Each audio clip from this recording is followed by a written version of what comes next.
नमस्कार, मैं रघुनाथ प्रसाद आज चर्चा कर रहा हूँ बिहार के माननीय मुख्यमंत्री श्री नीतीश कुमार जी। श्री नीतीश कुमार जी की सरकार भारतीय जनता पार्टी के सहयोग से तालमेल से चल रही है 2005 से लेकर 2013 तक, और फिर 2017 से लेकर 22 तक, और फिर 2024 से अभी चल रही है।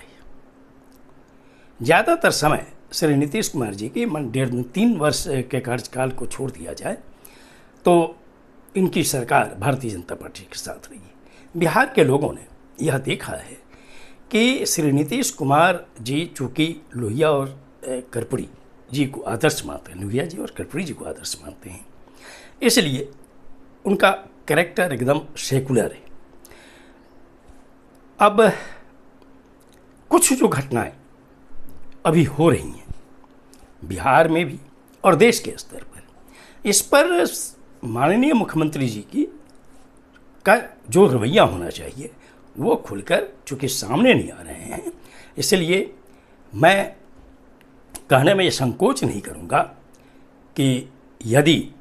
उन्होंने कोई दृढ़ रवैया नहीं अख्तियार किया तो जो उनकी छवि रही है समाजवादी व्यक्तित्व की और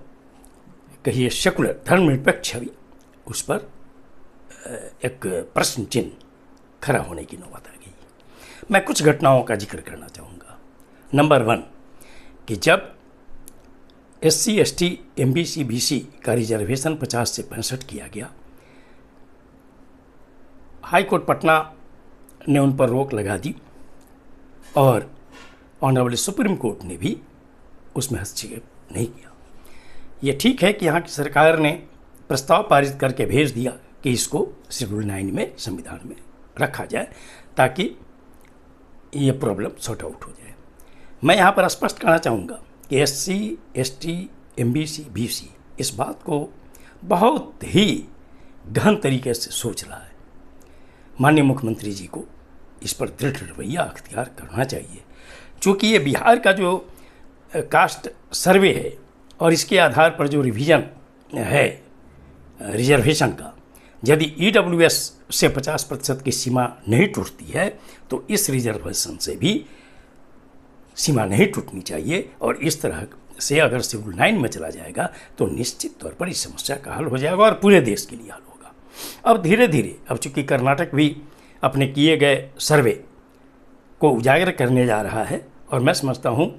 कि उसके बाद और प्रेशर पड़ेगा पूरे देश में और भारत सरकार पर भी प्रेशर पड़ेगा कि कास्ट सेंसस जो ज़रूरी है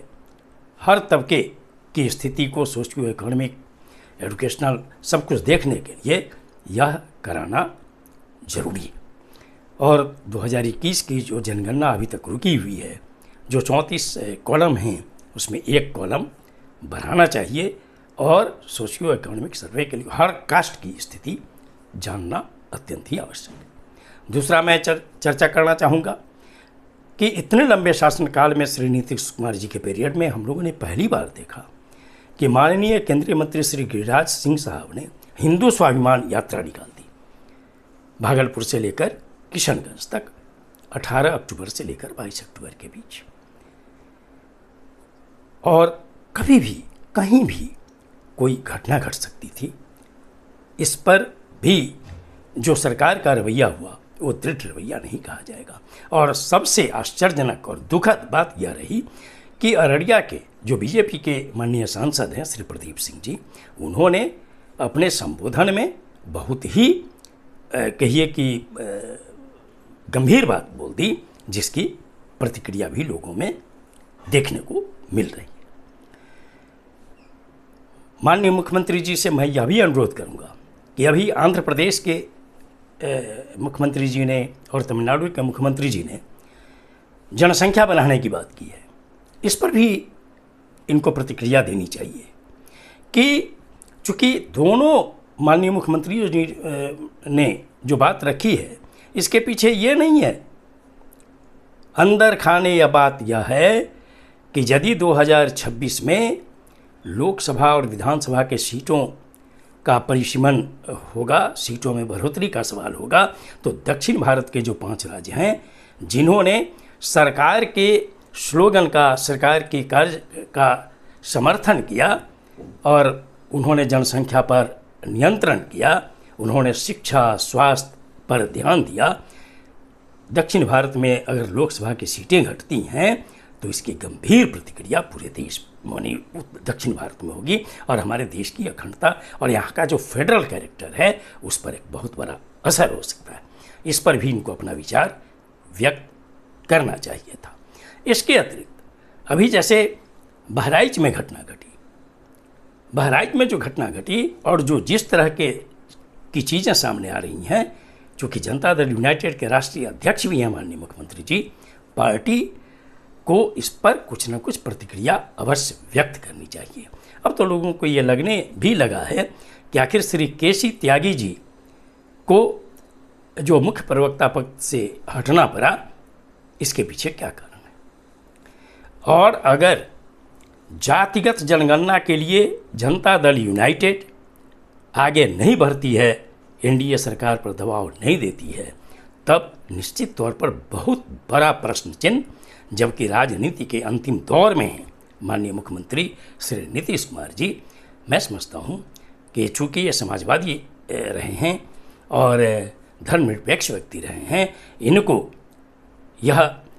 सोचना चाहिए कि आप पर पूरे देश की निगाह है। ऐसा न हो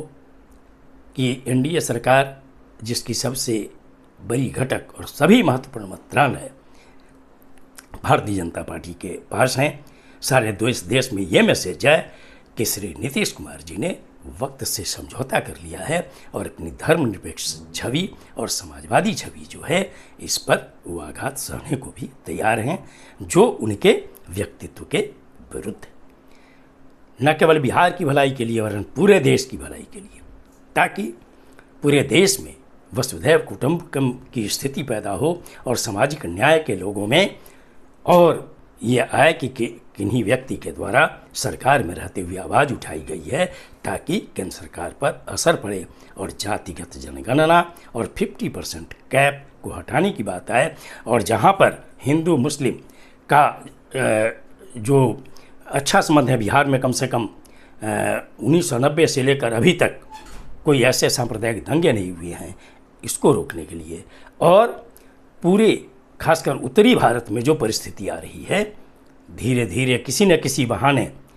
शोभा यात्राओं के नाम पर विभिन्न तरह से सामाजिक सद्भाव को बिगाड़ने का प्रयास किया जा रहा है। इस पर भी श्री नीतीश कुमार जी को जनता दल यूनाइटेड की नीति स्पष्ट करनी चाहिए। ये वीडियो आपको अच्छा लगा हो तो निश्चित तौर पर लाइक करें, शेयर करें। अब तक मेरे चैनल को आपने सब्सक्राइब नहीं किया, सब्सक्राइब करें, बेल आइकन को अवश्य टच करें ताकि मेरे हर आने वाले वीडियो का नोटिफिकेशन आपको तुरंत मिल जाए। आप सभी लोगों के लिए शुभकामनाएं। धन्यवाद। जय हिंद।